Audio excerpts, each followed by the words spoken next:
Sounds good. All right, here we go. 3-5. Give me the bird. The bird. It's the middle. Give me the Middle of the road opening. Just like right away. I prefer to call it the polar bear. So essentially, 1F4, you kind of begin with a deficit already, like 0.2 Some kind of of centipawns. Here, though, I've changed the structure. Again, it's going to be similar to game 1, where I get that C3, D4, E5, and attacking chances on the king side.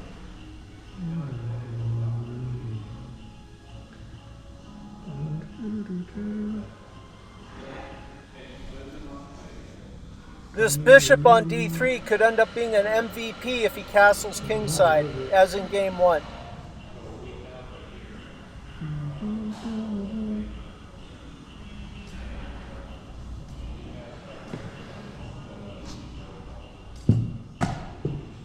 That's a good move. Bounce the knight off the side of the board, bring it to F5.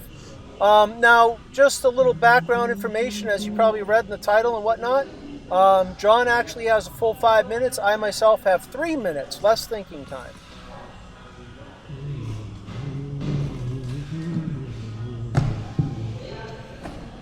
John actually altered the pawn structure, and now we have that similar pawn structure to game 1. And I've also got the bishop pair. So those are some advantages for my side, for the white pieces. I played the move A4 so the bishop could peek out and poke John's position from A3. If he were to castle now, he'd lose in exchange.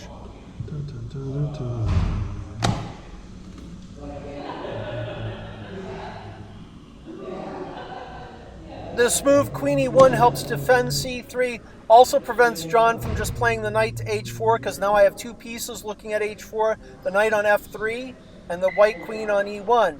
If he's not careful too, his knight could get trapped, and unfortunately for him, he does do that in this game with that move H6. Now all I have to do is G4, and the only compensation it'll have is an open G file down which to attack my king. But as long as I can make use of the piece and attack him, I shouldn't have too much to worry about. Shouldn't, quote unquote. Famous last words sometimes.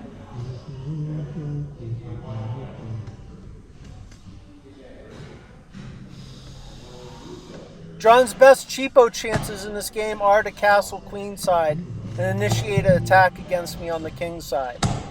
That's what I would do if I was in his position. That's why I get my king off of the G file, so I don't get any surprise checks where he gains a tempo. Now that it is an opposite side's castling position, I may have to sacrifice a little material to open up the position to get at his king. But with the extra piece, I'm willing to do that. I need to start weakening the field around his king.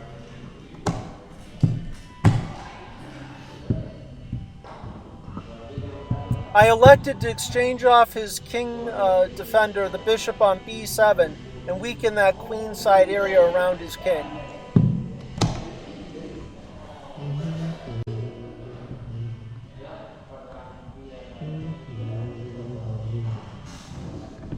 The other camera I had just powered off.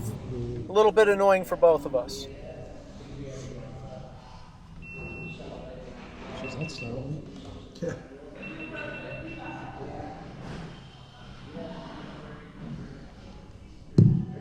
Well, I guess that was part of your plan the whole time. The Gold Beach Chess Club meets at the First Chapter Coffee House every Saturday from 10 a.m.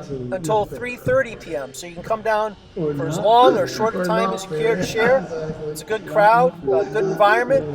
A little bit noisy, but not too bad. Come on, Johnny. And this is in Gold Beach, Oregon, USA.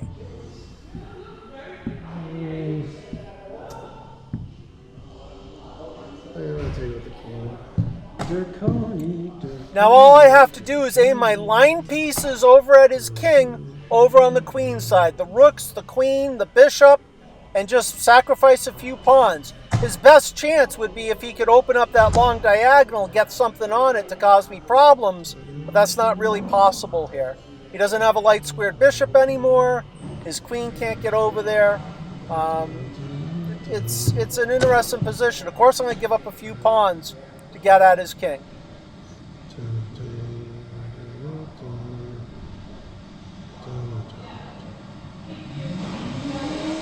while I do have the queenside attack, being up a piece, a minor piece, I can elect to exchange off the heavy pieces and the minor piece.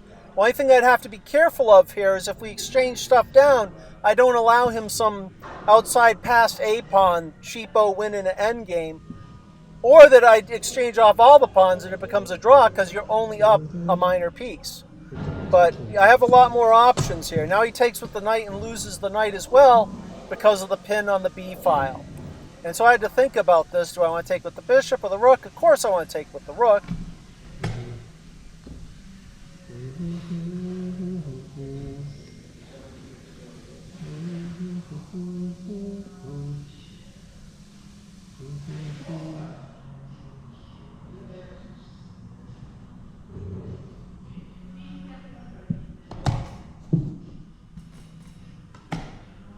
Now that I have a knight on e5, his king can't run out on c6 or to c8, d7 because the knight covers c6 and d7. It's all over but the shouting here. It's just forced mate now. Nice.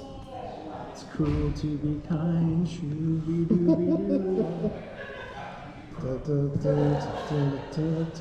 My thanks to John for playing these games and everyone that comes down to the GBCC. It's a good crowd. We have a good time. And no matter what your level is, you'll find a good game at the Gold Beach Chess Club. Every Saturday, 10 a.m. to 3:30 p.m. Did that create? And you're down. Oh. Then there's this check. And then there's me.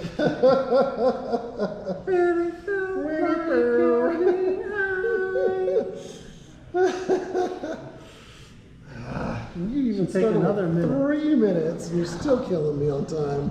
See you next time. Dang.